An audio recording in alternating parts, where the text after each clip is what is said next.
Siddhartha was born in 563 BCE in the Himalayan foothills of Nepal. He was born as the son of a wealthy king, which makes him a prince. A prophecy said he will either grow up to be the king of India, or a holy man. Wanting him to be the former, his father kept him isolated in a palace and gave him everything. For 29 years, Siddhartha lived in bliss.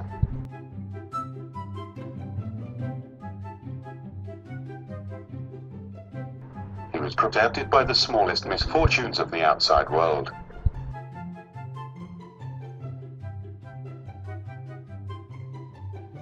He was given every imaginable luxury.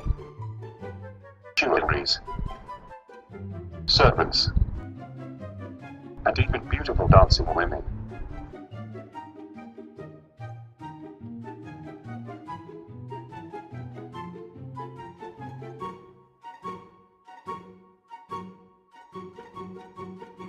But one day, he left the palace for short excursions.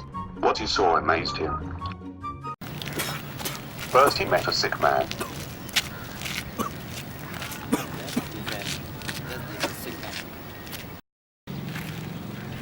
Then he met an old and aging man.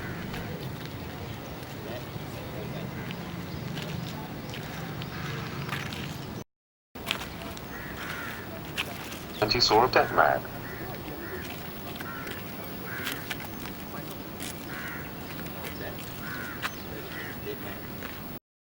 He was astounded to discover that these unfortunate people represented normal, indeed, inevitable parts of the human condition that would one day touch him too. Fascinated by what he saw, he made another trip out of the palace again, and encountered a holy man. The holy man had already learned to seek spiritual life in the midst of the vastness of human suffering. Inspired by the holy man, Siddhartha left the palace for good, without telling anyone, leaving his wife and son confused. He tried to learn from other holy men and almost starved himself to death from avoiding all physical comforts and pleasures. He cannot think when he is too comfortable living or when he is starving. To live when he discovered the middle path. This is the middle path, the way between the path of moderation between the extremes of sensual indulgence and self-mortification. This is the path of wisdom. Siddhartha yet meditated and finally reached the highest state of enlightenment. It is called Nirvana. It refers to the blowing out of the flames of desire. Siddhartha had now become a Buddha, the awakened one. The Buddha awoke by recognizing that all of creation, from distraught ants to dying human beings, is unified by suffering. The Buddha discovered how to best approach suffering. Instead of living in luxury, one should only live in moderation. The Buddha called this the middle way. This allows maximal concentration on cultivating compassion for others and seeking enlightenment. The Buddha described a path to transcending suffering called the Four Noble Truths. First, the realization that first prompted the Buddha's journey that there is suffering and constant dissatisfaction in the world.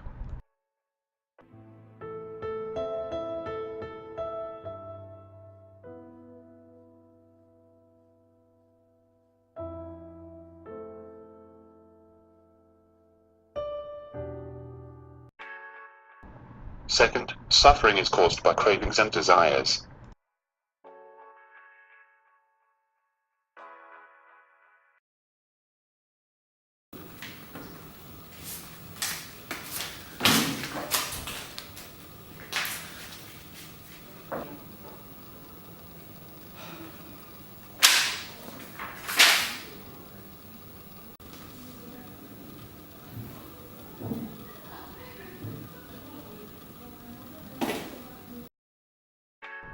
Third, we can transcend suffering by removing or managing these desires.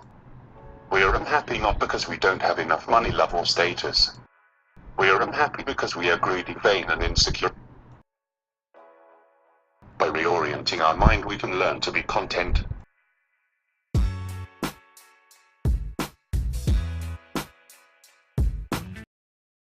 Last, we can learn to move beyond suffering through the Eightfold Path. The first of the Eightfold Path concepts and right ideas. Right view encompasses observations that lead us away from delusion and wrong views. It is a wisdom that truly comprehends cause and effect. It is a right understanding that results from contemplating phenomena through the three Dharma seals, the Four Noble Truths, and the 12 links of dependent origination. Looking at it from a broader perspective, we can see that all truths of Buddhism are right views. The next is having the right thought. It is also known as right determination, right differentiation, right awareness, and right intention. Eliminate the three poisons of greed, anger, and ignorance by keeping your thought in accord with the right Dharma at every moment. The three poisons of greed, anger, and ignorance bind us and keep us from seeking the way. When our thoughts are in accord with the right Dharma at every moment, we can eliminate the three poisons and grow closer to becoming Buddhas. Alright, so the next Eightfold Path is right speech. Right speech is the wholesome verbal karma and also refers to 4 of the 10 wholesome actions of the Eightfold Path. These are the 4 kinds of right speech.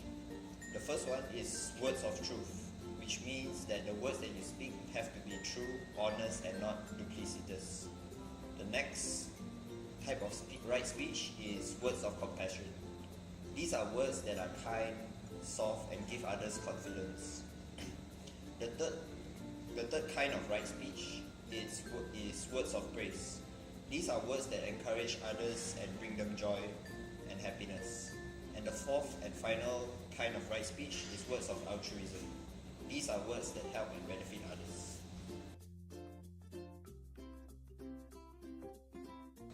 Moving on, the next Eightfold Path is right action. Right action is behavior that is right and in accordance with the truth. It is wholesome bodily karma, which includes 3 of the 10 wholesome actions, which are not killing, not stealing, and not engaging in sexual misconduct.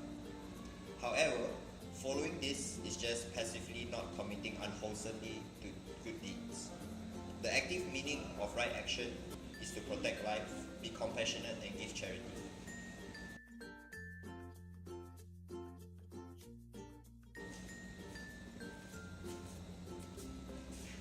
The next right path is the right path of livelihood. Right livelihood refers to the right occupation and right way to make a living. Having a moral profession in life is extremely important because most unwholesomeness comes from doing things that harm others and ourselves. Occupations such as working in a gambling establishment or a brothel or dealing drugs or arms are not examples of right livelihood because they involve killing, stealing, lying, engaging in sexual misconduct, and selling intoxicants.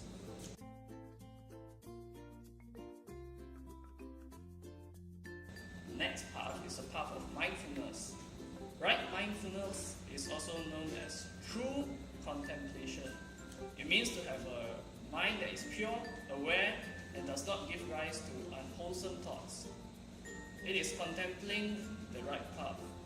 There are 4 applications of right mindfulness. They are: contemplate the impurities of the body, contemplate the suffering of feelings, contemplate the impermanence of the mind, and contemplate the non-selfhood of phenomena.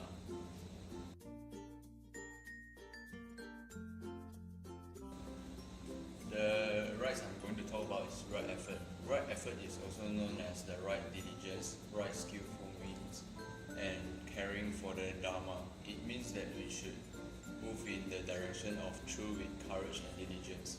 The 4 right efforts are to prevent unwholesome states that have not yet arisen, to end unwholesome states that have arisen, to develop wholesome states that have not yet arisen, and to strengthen wholesome states that have arisen.